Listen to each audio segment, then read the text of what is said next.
Yo, salut, comment ça va? C'est Zokalanga, nous sommes sur Movie. Bonjour, je suis Romane Émilie Kofi, je suis monteuse vidéo à Elephant Africa. Movie Star Planet. En entreprise comme en indépendant, on fait face à certaines difficultés. Et c'est de ces difficultés-là que nous allons parler dans cette vidéo. L'objectif est de vous faire comprendre les réalités, histoire de vous y préparer. Pour cela, nous avons interrogé deux personnes qui font presque le même métier. Zokalanga, réalisateur indépendant, c'est le premier d'or des réalisateurs de clips de Côte d'Ivoire. Je suis l'un des précurseurs de la nouvelle génération rap ivoire. J'ai travaillé avec tellement d'artistes, Bemouscater, Whitguns, Kadja, Didi B, Kifnobit, Jocha. La liste, elle est tellement longue. Romane Émilie, monteuse vidéo depuis 6 ans. Elle travaille en entreprise. Elle monte des émissions, des reportages et aussi des documentaires pour des chaînes comme Canal+, TF1 et aussi pour la chaîne nationale, la RTI. J'ai travaillé sur Made in Africa, sur des reportages TF1, des reportages Arte, des documentaires Canal+. Alors, c'est quoi les contraintes qu'on peut rencontrer en entreprise et en indépendant? À Elephant Africa, quand je suis arrivée, j'ai commencé à travailler quand même sur différents projets, différents formats. Ça me permet aussi de travailler sur de grands projets avec de grandes chaînes en fait. Tout est beau, tout est bien, mais il faut savoir qu'il y a toujours des inconvénients. Là-bas, tu travailles sur des formats, il y a des règles dans ces formats-là. Et souvent, c'est un peu journalistique. Souvent, on ne cherche pas forcément le beau, on cherche juste à faire comprendre. Donc, tu es dans un canevas que tu dois respecter. Et souvent, ça peut être redondant. Du coup, ça te saoule un peu de travailler sur les mêmes choses. Alors que le vidéaste, c'est pas un ouvrier, lui, il fait pas tac, il n'est pas à l'usine. C'est pas ça. Donc, si tu es quelqu'un de dispersé, ça sera difficile pour toi de travailler en entreprise. Il faut qu'on le mentionne. Tout le monde n'est pas fait pour le freelance. On a même c'est ce qu'il veut. Et il ne faut pas, quand tu dis non, payer tous mes amis sont freelance, moi aussi, il n'y a pas de freelance. Non. Il y a le volet talent et puis il y a le volet professionnalisme. Comment moi je distingue ces deux-là? Le talent, c'est quoi? C'est ton aptitude, c'est tes qualités. Ok, tu es talentueux.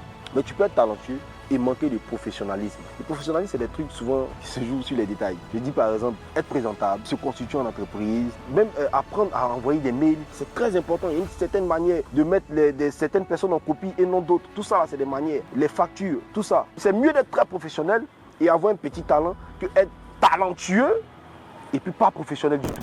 Dans notre milieu, il faut être très créatif. Mais à quel niveau se situe la créativité en entreprise? Déjà, ta créativité, jette ça à la poubelle. Tu peux être dans une entreprise, ils font des trucs à côté, mais ils ont leurs émissions phares. Et souvent, ça peut être redondant. Du coup, tu es un peu lassé en fait. À quel moment intervient par exemple ma créativité quand je travaille sur des projets? Par exemple, je vais essayer de choisir les plus belles images. J'essaie d'enjoliver un peu le projet quand même, tout en respectant la ligne. Tu peux pas trop partir en freestyle en fait. Il y a un piège qui peut facilement prendre ceux qui décident de se mettre en freelance, c'est la procrastination. Vu que tu n'as plus cette pression de quelqu'un qui te dit demain à 8h, il y a mon moment, demain à 7h, il y a mon moment. Tu te fixes toi-même tes propres bases, tes propres règles en fonction de ta manière de vivre, en fonction de ton mindset. C'est-à-dire que quand tu tombes malade là, c'est toi qui sais comment tu vas rendre le travail que tu dois rendre aux gens. Et c'est maintenant que tu as dit que peut-être si tu dois faire un travail à 16h pour rendre demain, tu as dit non, ça va, il y a fait ça à 18h. Tu vas te mettre sur Netflix, mais tu aller jouer Call of Duty. Et c'est ça qui peut te faire baisser un régime de travail. Le challenge en fait souvent se perd. Et tu te dis que non, l'inspiration, les gens, tu n'arrives pas à bien développer tes idées, etc. Il y a des stratégies pour régler ce genre de problème. Un moment, tellement je travaille dans la même pièce tout le temps, à un moment, la pièce même ne m'inspirait plus. C'est-à-dire que les couleurs des murs, mon ordinateur même, il regarde le même ordinateur, tu regardes ça pendant 2-3 ans, tu vois. Donc, qu'est-ce que j'ai fait? J'ai repeint la salle, j'ai changé mon setup, j'ai acheté une table gamer, j'ai acheté des veilleuses, des RGB light, tu vois, non? Et puis un bon petit Bose sur le côté à droite là-bas. C'est tout ça là qui... Mais voilà quoi. C'est que chacun aura son expérience, mais faut pas se laisser prendre par le piège de la procrastination et aussi celui de la flemme de travailler et puis de perdre son inspiration. Parlons finances. Comment on fait pour rentabiliser quand on est indépendant? Et là, tu m'ajouteras la réponse de Zokalanga. En tout cas, lui, les petits Joula, lui, il sait pas comment il fait, hein, mais il est dedans. C'est ce qu'il a dit. Hein.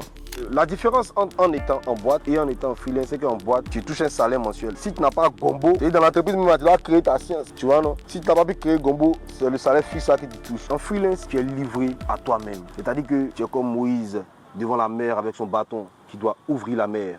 Et comment ça va se passer? Il faut que tu développes des stratégies. C'est-à-dire que tu dois te trouver au moins une telle clientèle. En fonction de ton prix, tu élabores maintenant. Ça là, c'est comme si c'était ton salaire fixe. Maintenant, dans toi-même, dans ton salaire fixe, encore dans ton mouvement, là, tu peux développer encore des petits trucs qui vont aller autour. Par exemple, comme ça, moi, je suis réalisateur, mais j'ai été chauffeur sur un tournage. Il ne me plaît pas parce que j'ai un avantage. Je suis un petit nordiste, tu vois, non? Donc, nous, les petits nordistes, on a des stratégies des malades, quoi. C'est-à-dire que tu sais qu'à la fin du mois, tu dois payer le loyer, tout ça. Donc, tu développes comment tu as fait. C'est que je dis, bon, mais c'est pas moi comme il fait, mais ici, dedans. Le côté rémunération, tu sais, très souvent, vu que tu es en freelance et que souvent tu n'es pas constitué en tant qu'entreprise, souvent tu as des problèmes de paye. C'est-à-dire que devant la loi, là, rien ne régit qu'il te doit, tu vois, à moins que vous ayez signé un contrat qui soit légalisé, etc. Donc, pour être à l'abri de ce genre de choses, bon, moi, c'est pour ça que je me suis constitué en tant qu'entreprise. Je fais le bon de commande et je sais que, bien évidemment, je serai payé. Dans l'art, là, il y a deux volets. Il y a le volet passion, puis il y a le volet business. Si tu te joues les passionnés, business là, ils vont te descendre. Si tu te joues aussi les business, toi-même, ta passion, tu vas perdre. C'est une juxtaposition des deux éléments. Il ne faut pas un va dominer l'autre. Mais si un domine l'autre, si c'est le business, tu seras avide d'argent, tu vas te perdre. Côté finance, le wari, le jeton, c'est pas aléatoire. Chaque fin du mois, ton nom tombe. Ton nom que tu as causé, si c'est 500 000, si c'est 300 000 là, chaque fin du mois, ils vont te donner. Tu vas vous dire non, il n'est pas travaillé sur un projet, donc forcer sa vie. Maintenant, le truc, c'est que même si tu as travaillé sur un projet de millions, de 5 millions, 10 millions, 15 millions, ton salaire que tu as discuté, tes 300 000 là, à la fin du mois, ils vont te donner tes 300 000. Point. Sauf si tu as dans une entreprise qui donne des primes en fait. Ils vont te donner tes 300 000, ils vont te donner une petite prime. Tiens, va te débrouiller. Mais millions, tu n'as pas à vous aussi. Contrairement au freelancer. Le freelancer, c'est vrai que son argent, ça ne vient pas chaque fin du mois. Mais sur un projet, lui peut avoir ton salaire et plus. Dans les deux cas, on rencontre des problèmes. Mais c'est ça qui fait le challenge et c'est important pour évoluer. Cependant, c'est à vous de savoir par quoi commencer. Parce que tout le monde ne peut pas être en entreprise et tout le monde ne peut pas être aussi en indépendant. C'est en essayant que vous allez le découvrir. En entreprise, in enterprise, yeah, because I'm English, girl, bref. Ok. En entreprise, pour t'épanouir en tant que vidéaste, pour ne pas perdre ta créativité, ton amour pour le travail, tu peux quand même avoir des petits projets à côté, des projets personnels sur lesquels bon, tu vas pousser ta créativité, faire de petites vidéos, des petits trucs qui te correspondent en fait, qui te ressemblent. Donc pour tous ceux qui veulent travailler en entreprise, n'ayez pas peur, n'avoyez pas peur, venez travailler. Eh bien, en fait, le métier de producteur audiovisuel, c'est un métier qui est physique et mental aussi, tu vois. Et sur la durée, forcément, tu n'auras pas les mêmes capacités qu'à tes débuts. Donc, pour moi, ça fait 10 ans que je suis vidéaste, bon, que je suis dans l'audiovisuel. Tu vois, j'ai développé en freelance, hein, mais il me faut une activité secondaire. Seulement que là, je ne vais pas prendre ma retraite. De la manière des gens m'ont donné du travail, moi aussi, je vais donner du travail aux gens dans ce métier-là. C'est vrai, ça sera un business, mais en réalité, c'est pour qu'au moins, après, si je meurs plus tard, j'ai dit, ah, j'ai fait un business. Même si je ne suis pas là, ça continue. J'ai donné du travail aux autres. Précision, ceci n'est pas un conseil. Fais ce qui t'arrange. À chacun ses choix et son lot de problèmes qui vient avec. Donc fais comme tu le sens. À la prochaine, on se prend sur Movie. Big up. C'était Romane Emily sur Movie. Abonnez-vous, activez la cloche de notification. Peace.